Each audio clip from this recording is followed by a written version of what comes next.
28 თებერვალს უკვე ცნობილია დღის პროგრამა. ღია სივრცეში მარკო პოლო გუდაურის ტერიტორიაზე დაიწყება პირველი კონცერტი და სცენაზე ვიხილავთ Mechanical Rainbow, სტეფანე და Bad for Filthy და განსაკუთრებული სტუმარიც ეყოლებათ ფესტივალის ორგანიზატორებს ამ დღისთვის. ღამის პროგრამა უკვე დახურულ სივრცეში გაგრძელდება, სადაც მაყურებლის წინაშე ბექა გოჩიაშვილი და თემურიკო დიასამიძე წარდგებიან პირველ მასტს. ფესტივალი მთაზე გადაინაცვლებს.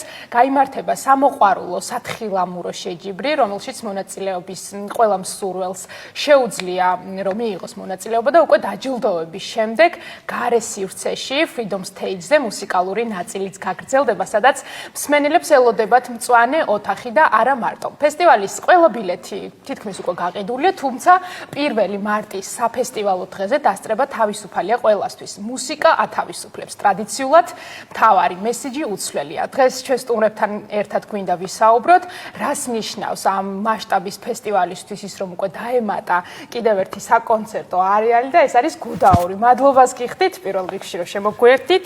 ჩვენთან ერთად არიან სოფო ებრალიძე, რომელიც არის თბილისის Open Air-ის წარმომადგენელი და ასევე დადუ დონაძე და ცოტნე ბაღდავაძე, რომლებიც წარმოადგენენ Mechanical Rainbow-ს ჯგუფს.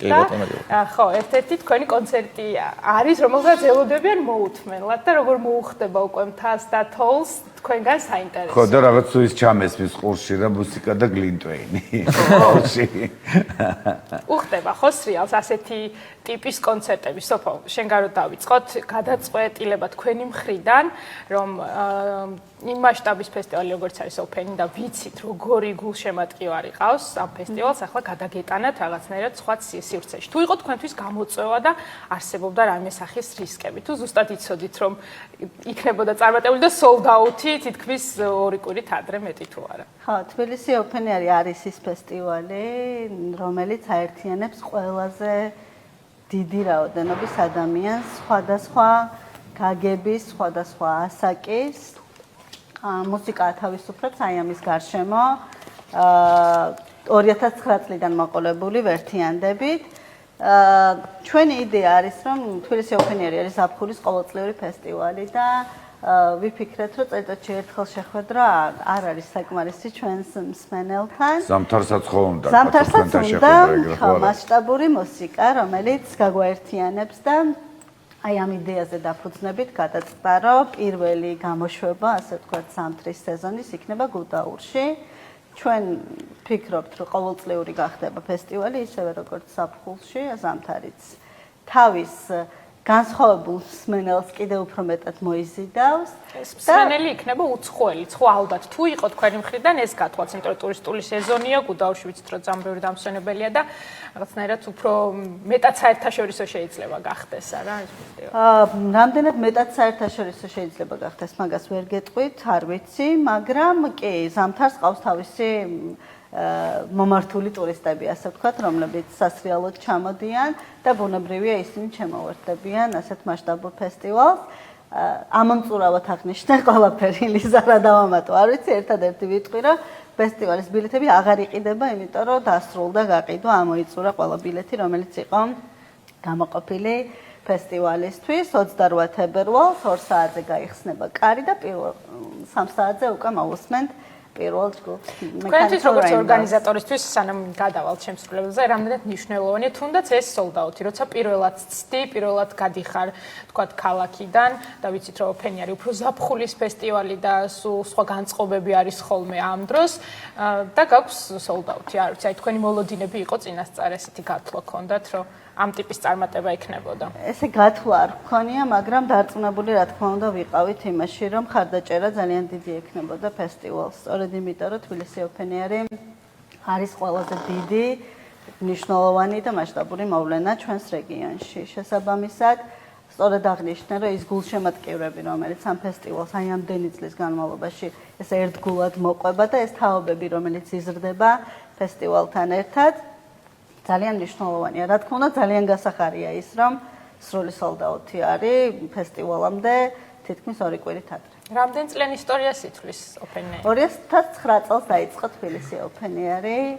ძალიან დასამახსოვრებლად, მე ვმუშაობ პირველივე წლიდან და აი ჩემთვის როგორც მსმენელისთვისაც და როგორც თანამშრომლისთვის ფესტივალისთვის 2009 არის გამორჩეული, იმიტომ რომ ესეთი ჩამოყალიბებული ფესტივალის სახე მიეცა პირველად თბილისში არსებულ ღონისძიებებს, როდესაც 3 დღის განმავლობაში ადამიანები ხდებოდნენ რაღაცა გამორჩეულ თავისუფლების მართლა კონტროლს. და რაც საინტერესო ადამიანი აღმოაჩინა ამ ფესტივალმა, ესეც მნიშვნელოვანია და მათ შორის არიან ჩვენი სტუმრები, რომლებიც უკვე რამდენიმე წელია თანამშრომლობენ ამ ფესტივალზე და წელს უკვე გუდაურში შეხვდებიან მსმენელს.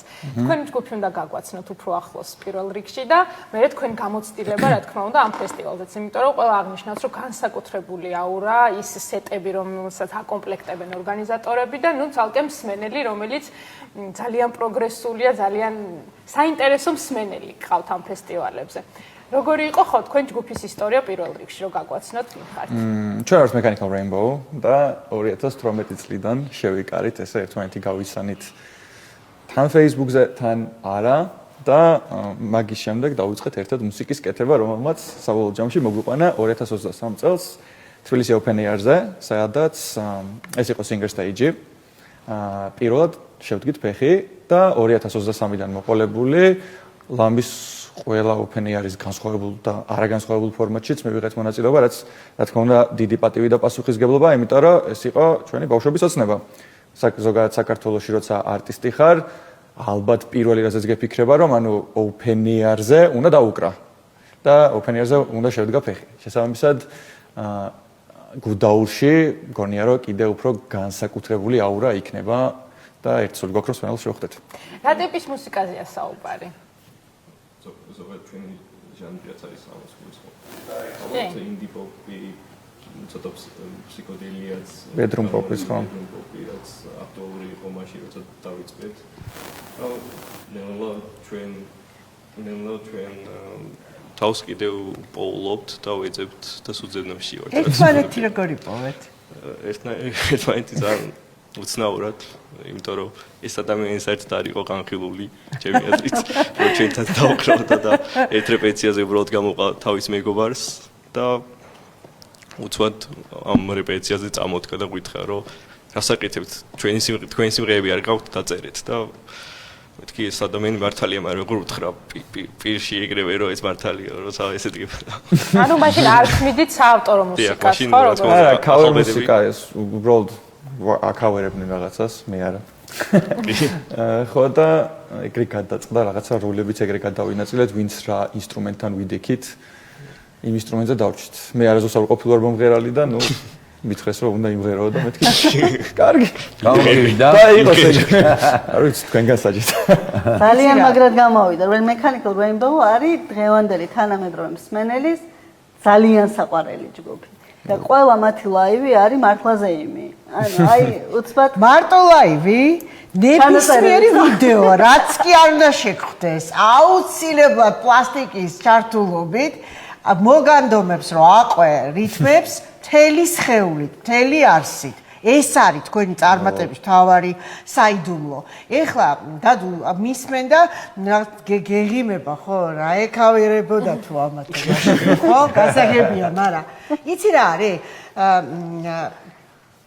ძალიან მნიშვნელოვანია, როცა შენი საკუთარი გაქვს რა შესაქმნელი და დასაწერი, ცადო ეს როგორ გამოვა, ხო? მე ხვდები რაზე მოდის მაყურებელი, რაზე აყვირდა, რაზე გაგიჟდა, რაზე გადაირია, რაზე აცეკვდა, რა იყო ეს, როცა მიხვდით, რომ თქვენ ერთად რაღაც მართლა ძალიან მომნუსხველი გამოგდით. ესე იგი, ჩვენ მე ცოტნე 2021-დან და ცოტნესთან ერთად 2022 წელში ვიყავით შრი-ლანკაზე. და ეს რაღაც გარდამტეხი პერიოდი იყო, იმიტომ რომ ნუ კოვიდი, რაღაცა ეს შეზღუდვები და რაღაცნაირად შრი-ლანკაზე ესკაპიზმის სურვილით ახალი სიმღერები შემოგვეწერა. მაგრამ ამ ამასობაში ანუ რაღაც სიმღერები უკვე გქონდა დადებული, tegelikult ანუ იმ პერიოდში არც თუ ისე პოპულარული იყო, ესე ვთქვათ რა. ხო და მაგროს აქტიურად დავიწყეთ ანუ TikTok-ის გამოყენება. და მახსოვს ჩვენი მოგვინდა რომ სანამ ახალ სიმღერებს დავდეთ, მოდი რა სიმღერებიც გვაქვს, ანუ ცოტა რაღაცა ახალი ელფერი შევძინოთ ამას და ჩვენივე სიმღერების განსხვავებული ვერსიები გავაკეთეთ, რომელიც ანუ ძალიან ბევრმა ადამიანმა მოისმინა და ანუ მაგის შემდეგ დაიწყო რაღაცა ახალი სიცოცხლე ჩვენი ბენდისთვის და ახალი ტალღა, იმიტომ რომ საქართველოში ფეხი დავდგით თუ არა და ანუ უცებ დაკვრა ისევ განვაახლეთ როგორც ბენდმა, უცებ ხალხი ჩვენ სიმღერებს ღერის. უცებ ანუ ყველა მიცის. ამ ვიდეოში. და მაგწელსაც გამოჩნდა ოპენიარი, პირველად დავუყარით, რომ ჩამოვიდით 2023-ში დავუყარით. Singer stage-ით დავიწყეთ ასევე. Singer stage-ი მოხდა საშუალება, რომ გამოჩენილიყავით, დაგვეხმარა და მე გავყევით ამ გზას და ხო main stage-ებზეც ეხლა რომ ღერით ჩვენ ზღაპრებს შეაფარებთ თავსო, ხო? აი ეს სიმღერა. რა იყო ეს პირველი ზღაპარი, რამაც მიხვდით, რომ ძალიან დიდი პოპულარობისკენ კარგად გაისროლა. აი ზუსტად ეგ სიმღერა იყო სევდანარევი, როცა ჩამოვედით და არ ველოდით, რომ ჩვენი საერთოდ ბაზარო ყავდა, იმიტომ რომ ისე დაკარგულები ყავით შრი-ლანკაზე ჯუნგლებში. რომ Bedford Falls გონდა ტური ევროპის და მაგათ გავხსენით ესე რომ თბილისიდან დაიწყეს. ეს სიმღერა რომ დაუყარით, უცბად ხალხისგან წამოვიდა ღერის და მეთქი რა ხდება, ანუ აქ მესმის ეს ხალხი რომ ღერის როცრეული მომდიოდა მახსოვს მაგდროს. არა და კომპოზიციის სახელწოდება შეიძლება არც კი წარმოგადგენლოს, რომ ესეთი მხიარული თავგადასავალი გელოდება Mechanical Rainbow-სთან ერთად, იცი რა, ჩვენ გვახსოვს ჯგუფები, რომლებიც დიდი გულით შეიკრნენ, მაგრამ რაღაც პერიოდები ქონდათ რთული რა, სხვადასხვა პანდემია, რა დროს პანდემია იყო. თქვენ ახალი გამოჩეკილები ხართ და ამ დროს პანდემია გიშლით ხელს, ხო, მაგრამ როცა სურვილი ძალიან დიდია, რა თქმა უნდა, არ დაინვალიდდება, ასე ამბობენ ხოლმე მუსიკალური ჯგუფი, მაგრამ დიდი რთული გამოწვევაა რა, გჭირდება სარეპეტიციო, გჭირდება საკონცერტო სცენებიც, იმიტომ რომ სოციალური ქსელში დადება და გამოქვეყნება მაგარია, მაგრამ არა საკმარი, ხო? ოპენიარი აძლევს საშუალებას სწორედ ცოცხალი მუსიკის შემსრულებელს, საავტორო მუსიკის შემქმნელს, ჯგუფებს, ხო, რომ იყვნენ ფორმაში, იყვნენ მზად კონცერტისთვის. რას ნიშნავს ახლა, რომ ასეთი ტიპის ფესტივალი მარტო ზაფხულობით კი არა, ზამთარშიც იქნება და რაღაც მეტი ხელშეწყობას გთავაზობთ, ხო? კი, ეს გუდაურის ოპენიარი გამოწვევაა ჩვენთვის, იმიტომ რომ მსგავს ატმოსფეროში არასდროს არ დაგვიკრავს და პირველად დაუკრავთ ეს თოვლიან დღეს, როცა ბევრი ხალხი იქნება ჩვენ წინ. თან ამისთვის მომემზადეთ, იმიტომ რომ ორი სიმღერა გვაქვს ახალწლო და ახლა თოვლი მაინც ნოსტალგიას განსაკუთრებულ ელფერს შეძენს ამ ყველაფერს კი და განსაკუთრებულ იმასაც უმზადეთ ეს პროგრამას, რომ დავარქვათ ჩვენს მენელს. ეს კონცერტები ხო ძალიან მნიშვნელოვანია ჯგუფებისთვის, დადო შენი აზრით მაინტერესებს, იცი რატო? ჩვენ ახლა რამდენი ადამიანი გვისმენს, ვინც თავისთვის აკეთებს მუსიკას, ან შესაძლოა უკვე შემოიკრიბა ადამიანები, მაგრამ არ აქვს რეალიზების საშუალება სცენაზე. აი ლაივი რომ კონდეს და უშუალოდ ხალხი ყავდეს წინ, ეს კიდევ სულ სხვა ქიმია, რაც ისეთი ინსპირაცია შეიძლება აღმოჩნდეს შემდეგი რაღაც შემოქმედებითი ნაბიჯებისთვის, ხო?